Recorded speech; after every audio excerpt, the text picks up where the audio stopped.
So yan mga ka-journey, pagpatuloy natin yung video natin at Papasok tayo dito sa daanan na to. Parang Ayan. iskinita. Opo. Pero, napakaganda naman. Ay, tignan mo ang restaurant dito, oh. Sabi niya doon, Friends Restaurant, Falafel, Shawarma, etc. O, diba? Alam nyo ba kung anong titignan natin dito sa loob? View ng Western Wall. Ayan. Ito ay isa sa Holy place dito sa Holy Land. Dito sa buong mundo. Opo. Pinakasagradong lugar ng mga Hudyo at mga Christian. Dito muna tayo para makita natin ang pinaka-view niya. Dito. View lang muna ang pupuntahan natin kasi hindi Bawal. pwedeng mag-video sa loob ngayon. Yes. Pagpapasok tayo doon, hindi pwedeng mag-video. Kasi today is Saturday. Bawal lang mag-video pag Saturday. Kasi religious day nila, bawal mag-video ng mga tao. Yan, so iskinita lang tayo ngayon. Titignan natin yung the Western Wall. Iskinita na malinis.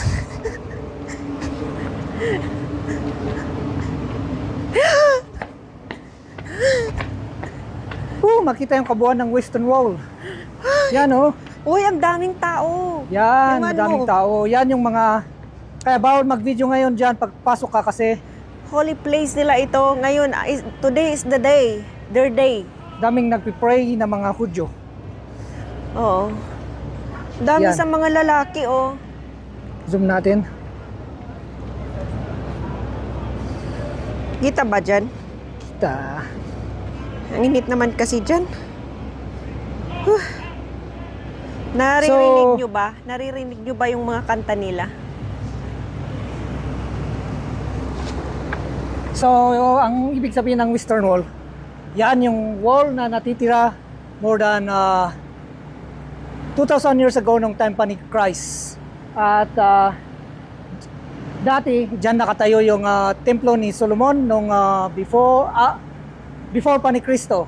Si Solomon yung first temple, pero sinira ng mga Babylonians nung kinangker nila ang Holy Land.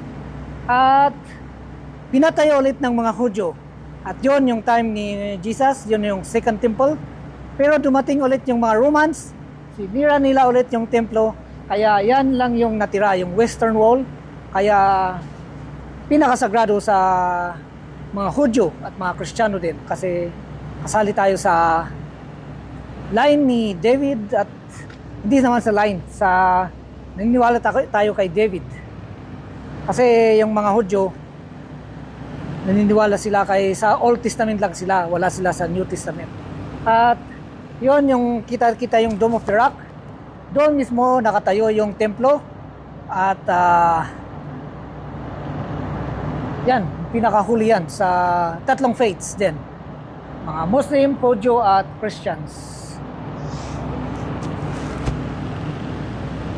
Western Wall, the only wall that's remaining during the time of Jesus Christ. So, dyan yung makikita yung may mga madaming prayers dyan na mga papel. Pag pupunta ka dyan, kung gusto mong mag-alay ng prayer, sulat mo sa papel, idikit-dikit mo lang sa mga mga butas-butas. In-betweens ng mga bato doon sa wall. Kaya kung may pupunta dito sa Holy Land na friends mo, kung gusto nilang pwede mo siyang ipag-pray, di ba? Gawa ka na lang. Sulat nila sa papel, ibigay nila sa'yo. Yes. Tapos? Ikaw mismo ang magdadala doon. Doon mo iipit doon sa mga bato dyan. Ayun. Tapos pwede ka rin sarili mong mag-pray ka dyan. At napapansin nyo, mas marami sa kabila, ayun na yung mga lalaki, para sa mga lalaki. Tapos sa kabila naman ay para sa mga babae. Hiwalay yung... Opo, pinaghiwalay nila. May ano doon yung gap. Yun. Right yung mga babae, yung left yung mga lalaki. So kung gusto mong pumasok naman sa loob, ayan, may daanan. May daanan dyan, pagpasok dyan sa... Ito yung pagpasok sa mga lalaki. Dito naman sa mga babae. The Western Wall. Pero baka Holy may place. magtatanong, baka tatanungin nila na paano makapunta doon sa Dome of the Rock. Dome of the Rock, yes. Ayun. Ito, yung daanan. Kita ba yung itong brown na to? Nakikita na yung parang bridge na maliit. Yan po, papasok ka po dyan. Dadaan ka sa mga security dyan sa sa may entrance. Parang dalawa ba? Dalawa, tatlo na security bago ka makapasok dyan. So, ang makakapasok dyan is mga Christian, mga Muslim. Ayan, chine-check nila, tapos binibigyan ng mga damit pang ano. Kasi naniniwala daw yung mga Muslim na... Kasi yung mga Muslim, naniniwala din sila kay Abraham. At Yes. dyan daw sinacrifice ni Abraham yung anak niya na si... ano bang pangalan nun? Isaac. Pagpasok mo dyan, ang lawak-lawak, kasi napakalaki yan, yung Dome of the Rock na yan. Pag nasa baba ka, ang lawak pa. Ang lawak niyan, kaya iikot ka pa, iikutin mo yan. Pero sobrang ganda din. At So, saka makikita mo din doon yung Mount of Olives, parang ang... Mount of Olives doon sa Oo. lampas ng dome na yan na isa. Parang Mount of Olives yan. Di ba parang malapit lang, pero malayo po malapit, yan pero pag nilakad malayo. mo. O, sa likod mo may ano, may kasama, may Hudyo dyan. So pag magtutur ka dito, isa yan sa mga pinupuntahan yung Dome of the Rock at Yes. Western Wall. Dito sa Holy Land. Ganda ng clouds talaga. Kita nyo Ito ba? yung sample ng Pure. damit ng mga ano.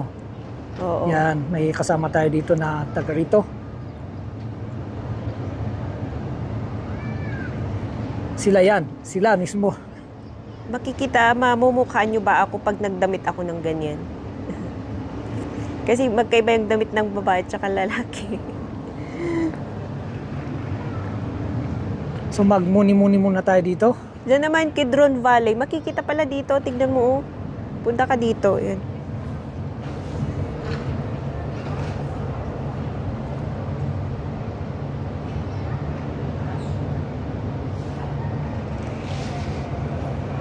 Nice.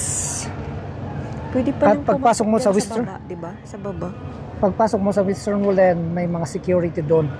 Magdadaan ka pa sa Nakahilira. security bago ka makapasok dito. May isang entrance dyan, may isa dyan, tapos may isa dito. Meron pa sa baba. Dalawa, o apat yata, Sa pinakababa. tatlo ang entrance.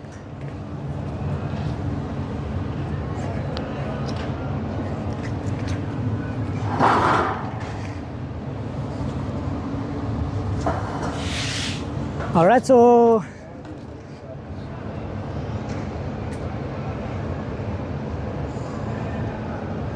Yung iba Yun. pa, diba doon sila nakatayo sa may mga flags na yun. Ang dami paghapon. paghapon madami sila Oo, doon, dyan, nagkukumpul sila sa taas ng building. Alright mga ka-journey, so see you again sa susunod na Video. So, ayan, dito muna kami magtambay muna saglit lang, mga 5 minutes. And then, pupunta na naman tayo sa ibang sites. So, bye mga ka-journey!